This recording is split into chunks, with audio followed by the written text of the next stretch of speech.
Okay, good morning dear student. हम last class में जो पढ़ रहे थे वो डिस्टेंस एंड डिस्प्लेसमेंट, उसको हम कंटिन्यू करते हैं। ओके, तो हमें पता था कि डिस्टेंस जो होती है, डिस्टेंस होती है एक्चुअल पाथ लेंथ, और एक्चुअल पाथ लेंथ को आप क्या कहते थे? डिस्टेंस कहते थे। और डिस्प्लेसमेंट में आप क्या देखते थे कि डिस्प्लेसमेंट जो होती है वो क्या होती है? Final position minus initial position, initial position कि फाइनल पोजीशन और इनिशियल पोजीशन के बीच में जो मिनिमम लेंथ है उसको हम क्या कह रहे थे?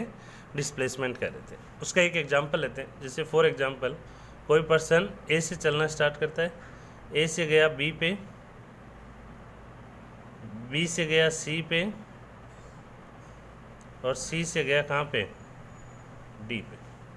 सी से कहाँ पहुँचा? वो डी पर पहुँचा। कोई भी पर्सन है जो ए से चलना स्टार्ट करता है, ए से कहाँ गया? बी पे, बी से कहाँ गया? सी पे, और सी से कहाँ गया? डी पे। आपको कहा जाए कि find out distance and displacement, कि डिस्टेंस और डिस्प्लेसमेंट को आपको क्या करना है? यहाँ पे फाइंड आउट करना है। ओके, तो देखो डिस्टेंस, जैसे फॉर एग्जाम्पल इसने ये कहा कि ए से बीच की डिस्टेंस है वो कितनी है? 4 किलोमीटर मान लेते हैं, ठीक है। बी से सी की डिस्टेंस कितनी है? 4 किलोमीटर मान लेते हैं, और ये डिस्टेंस कितनी है? 7 किलोमीटर मान लेते हैं। कोई पर्सन ए से बी गया, बी से सी और सी से डी। जब डिस्टेंस की बात करेंगे तो डिस्टेंस क्या होती है? Actual path length. तो एक्चुअल पाथ लेंथ क्या है? ए से बी, बी से सी और सी से डी। तो 4 + 7, तो डिस्टेंस क्या हो जाएगी? 4 + 4 + 7 किलोमीटर। यही है एक्चुअल पाथ लेंथ, तो यही है। तो ये कितने हो जाएगी? 4 4 8 8 7 15, तो 15 किलोमीटर। अगर आपसे कहा जाए कि डिस्प्लेसमेंट बताओ, तो जब डिस्प्लेसमेंट की बात की जाए तो डिस्प्लेसमेंट कैसे बताएंगे? इसके लिए देखो कि डिस्प्लेसमेंट कौन सी होगी। ये है हमारा क्वेश्चन, क्या है? तो डिस्प्लेसमेंट ये फाइनल पॉइंट है और ये क्या है? इसका इनिशियल पॉइंट है। इन दोनों के बीच की मिनिमम लेंथ, तो इन दोनों के बीच की मिनिमम लेंथ कौन सी है? ये। इन दोनों के बीच की मिनिमम लेंथ कौन सी है? ये। तो ये हमें क्या करनी है? फाइंड आउट करनी है। तो ये हमें अगर फाइंड आउट करनी है तो देखो, अगर मैं राइट ट्रायंगल ऐसे ड्रॉ कर दूँ, इस लाइन को ड्रॉ कर दूँ, तो डायग्राम ये 4 किलोमीटर बताया हुआ है, ये कितना बताया हुआ है? 4 किलोमीटर, और ये टोटल कितना बताया है? 7 किलोमीटर। ओके, ये 4 है तो ये भी कितना है? 4 है। ये 4 है तो ये भी कितना है? 4 है। तो 4 टोटल 7 थी, तो रिमेनिंग कितना होगा? 3 किलोमीटर। ये बतानी है आपको क्या? एडी बतानी है। तो यानी कि आप इस डायग्राम को अलग से बना लो ऐसे। तो ये कितना बन गया? 4, ये कितना? 3, और ये आपको फाइंड आउट करनी। तो ये देखो राइट ट्रायंगल बन गया, तो इसका क्या हो गया? हाइपोटेनियस हो गया। तो हाइपोटेनियस क्या होता है? रूट बेस का स्क्वायर प्लस परपेंडिकुलर स्क्वायर। तो बेस का स्क्वायर यानी 3 का स्क्वायर प्लस परपेंडिकुलर यानी 4 का स्क्वायर। तो कितना हो जाएगा? 3 का स्क्वायर 9 और 4 का 16 का रूट यानी 25, और 25 का कितना होता है? 5। तो हमारा आंसर क्या हो गया? डिस्प्लेसमेंट कितनी आई? 5 किलोमीटर। डिस्प्लेसमेंट कितनी है यहाँ पे? 5 किलोमीटर। ओके, एक फर्दर और क्वेश्चन देखते हैं हम। जैसे एग्जाम्पल, नेक्स्ट एग्जाम्पल, कोई पर्सन ए से कहाँ जाता है? बी पर जाता है, और बी से कहाँ पे जा रहा है? वो सी पर जा रहा है, और सी से कहाँ पे पहुँचा? वो डी पर पहुँचा।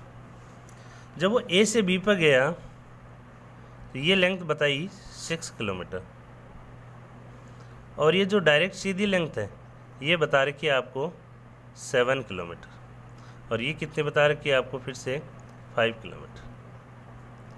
लेकिन पर्सन कौन से रास्ते से जा रहा है? इस रास्ते से जा रहा है। सी से कहाँ पहुँचा? वो डी पे पहुँचा। आपको कहा जाए कि find out distance and displacement.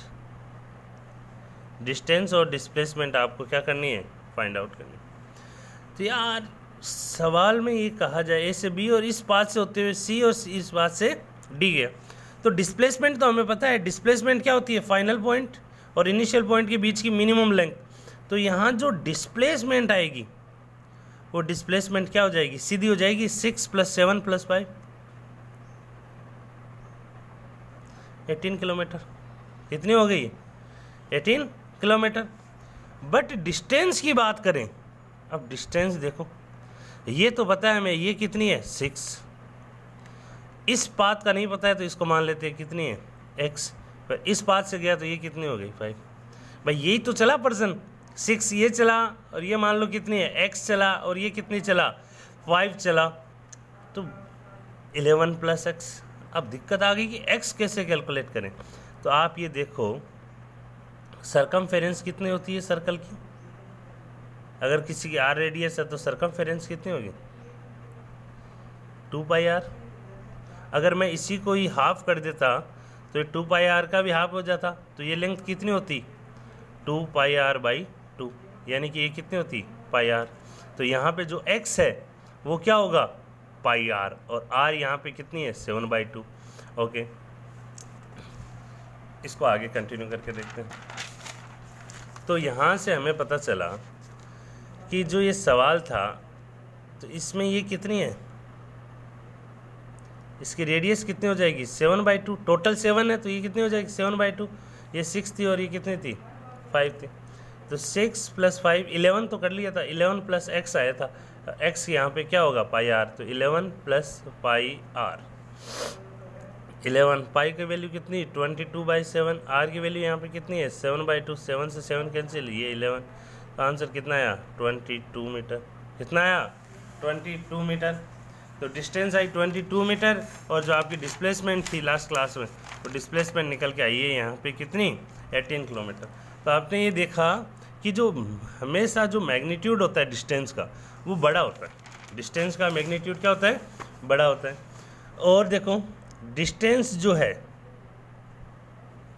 आप वेक्टर में वैसे भी पढ़ रहे हो, वैसे भी बता दिया जाए कि डिस्टेंस जो होती है वो कैसी क्वांटिटी है, स्केलर क्वांटिटी। हम जानते हैं बात कि वो स्केलर क्वांटिटी है, और डिस्प्लेसमेंट जो है वो डिस्प्लेसमेंट कैसी क्वांटिटी है, वो आपको पता है कि वो कैसी क्वांटिटी है, वेक्टर क्वांटिटी है। तो हमें यहाँ से पता चल गया कि एक तो मेजर डिफरेंस क्या है, डिस्टेंस जो है वो स्केलर क्वांटिटी, डिस्प्लेसमेंट क्या है वेक्टर क्वांटिटी। अगर दोनों की यूनिट की बात करो तो आपको पता है कि डिस्टेंस भी किस में मेजर की जाती है, मीटर में, और डिस्प्लेसमेंट भी किस में मेजर की जाती है, मीटर में। तो both have same units, both have same units, यानी डिस्टेंस आप मीटर में या फिर किलोमीटर में, इन्हीं में तो मेजर करते हो। कि जैसे राम का घर श्याम के घर से 200 मीटर दूर है, तो डिस्टेंस की बातें करते हैं अपन। तो डिस्टेंस और ये डिस्प्लेसमेंट हो गया। कल मैंने क्लास में कहा था कि distance is always greater than equals to displacement magnitude. Magnitude की बात जरूर करना, मैग्नीट्यूड उसको स्केलर क्वांटिटी बना देता है। आप लोग अभी पढ़ ही रहे हो, ठीक है। अब देखो आगे, यहाँ तक अपन ने देखा। एक एग्जांपल और समझते हैं अपन। अगर कोई पर्सन ऐसे कहा जाए, डिस्टेंस की बात करें, जैसे एक सवाल है, कोई पर्सन ए से होते हुए कहाँ पर आ गया, वापस ए पे आ गया, और ये जो इसका जो डायमीटर दे रखा है आपको, वो दे रखा है 7 मीटर। कितना दे रखा है, आपको कहा जाए कि find out distance and displacement, distance and displacement. तो डिस्टेंस और डिस्प्लेसमेंट, तो ये यहाँ से चलना स्टार्ट किया तो ये इसकी पूरी डिस्टेंस हुई। तो डिस्टेंस कितनी हुई, डिस्टेंस हो गई है 2πr। सरकमफेरेंस ही तो होगी, तो 2 पाई की वैल्यू कितनी है 22/7 इंटू r, r की वैल्यू कितनी होगी 7/2। भाई टोटल 7 है तो r कितनी हो जाएगी, इसकी हाफ हो जाएगी 7/2। तो ये 11 2 जा 22, ये 22 मीटर है। अगर डिस्प्लेसमेंट पूछा जाए आपको, तो डिस्प्लेसमेंट होती है, आपको पता है, ये हम बात करें इन 1 रिवोल्यूशन, इन 1 रिवॉल्यूशन, यानी एक चक्कर की बात कर रहे हैं हम, एक कंप्लीट चक्कर की बात कर रहे हैं। तो यहाँ पे एक कंप्लीट चक्कर की बात करें तो डिस्प्लेसमेंट क्या हो जाएगी, ज़ीरो। क्यों होगी ज़ीरो, क्योंकि फाइनल पॉइंट भी ये, इनिशियल पॉइंट भी ये, तो फाइनल पॉइंट और इनिशियल पॉइंट के बीच की कोई मिनिमम लेंथ ही नहीं है, दोनों एक ही सेम पॉइंट है, और सेम पॉइंट होंगे तो डिस्प्लेसमेंट कितनी हो जाएगी, जीरो। अगर मान लो कि ये 2 रिवॉल्यूशन कंप्लीट करता तो 2 रिवॉल्यूशन में यहीं से स्टार्ट करता और यहीं पे वापस आ जाता, तो भी डिस्प्लेसमेंट कितनी होती, ज़ीरो। जबकि डिस्टेंस कितनी हो जाती ही, 2πr + 2πr यानी 4πr, यानी कि आप आगे इसको कैलकुलेट कर सकते हो।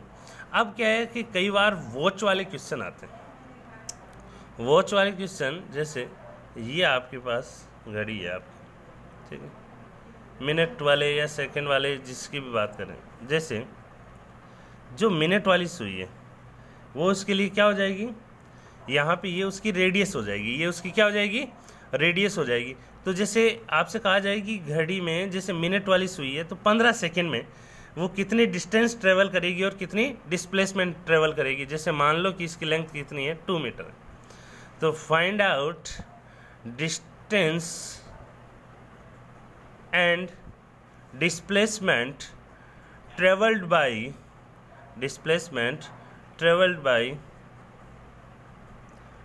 बाई सेकेंड या मिनट जो भी है, उससे कितनी इन 15 सेकेंड, कितने में बतानी है, 15 सेकेंड में बतानी है सेकेंड वाली सुई।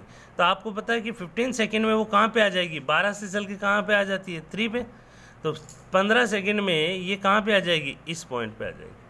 तो इसकी जो नोक है उससे कितनी डिस्टेंस ट्रेवल की और कितनी डिस्प्लेसमेंट ट्रेवल की, ये पता करना है। तो डिस्टेंस क्या होगी ये, डिस्प्लेसमेंट क्या होगी, डायरेक्ट पॉइंट। आपसे वो कहता कि 30 सेकेंड में कितनी ट्रेवल कर ली, तो 30 सेकेंड में ये कहाँ पे आ जाता है, 12 से कहाँ पे आ जाता है, 6 पे। तो डिस्टेंस कितनी ट्रेवल की, ये, डिस्प्लेसमेंट ट्रेवल क्या की, ये। तो डिस्प्लेसमेंट तो जो भी लेंथ हुई 2 कितनी हो जाएगी, 4 हो जाएगी। डिस्टेंस की बात करोगे तो वो किससे निकालोगे आप, 2πr सर्कमफेरेंस होती है टोटल की, तो हाफ की कितनी हो जाएगी, 2πr/2 यानी πr, और ये क्या हो जाएगी, 1/4 की सर्कमफेरेंस होगी, तो ये टोटल 2πr होती है। तो इसका कौन सा पोर्शन है, 4th पोर्शन है, तो इसकी कितनी हो जाएगी, πr/2। या फिर आप जानते हो कि आधे की कितनी होती है, πr, और उसकी भी हाफ कितनी होगी, πr/2। तो हम यहाँ से ईजिली कैलकुलेट कर सकते हैं डिस्टेंस और डिस्प्लेसमेंट। तो ऐसे क्वेश्चंस आपको फाइंड आउट करना है कि 45 सेकेंड में कितनी डिस्टेंस और डिस्प्लेसमेंट ट्रेवल करेगी, सेकेंड की जो भी नीडल है उसकी नोक कितनी डिस्टेंस और डिस्प्लेसमेंट ट्रेवल करेगी। आप इजीली इसको फाइंड आउट कर सकते हो। आपको घर पे बैठ के एक बार इसको देखना है, आराम से समझना है। मैं फिर फर्दर इस पर और क्वेश्चंस डिस्टेंस और डिस्प्लेसमेंट पर डिस्कस करेंगे, बट ये बेसिक जो आपके डिस्टेंस और डिस्प्लेसमेंट पर क्वेश्चन होते हैं मैंने आपके साथ डिस्कस किए हैं। ये मिनट वाले, सेकेंड वाले, सुई वाले, जो भी नीडल वाले हैं वो क्वेश्चन मैं फर्दर आपसे डिस्कस कर लूँगा। आपको कोई भी क्वेरी हो आप मुझे व्हाट्सएप पे पूछ लीजिए। इसमें अगर कोई प्रॉब्लम आ रही हो आपको समझने में तो आप मेरे को फिर से पूछ लीजिए। Okay, thank you.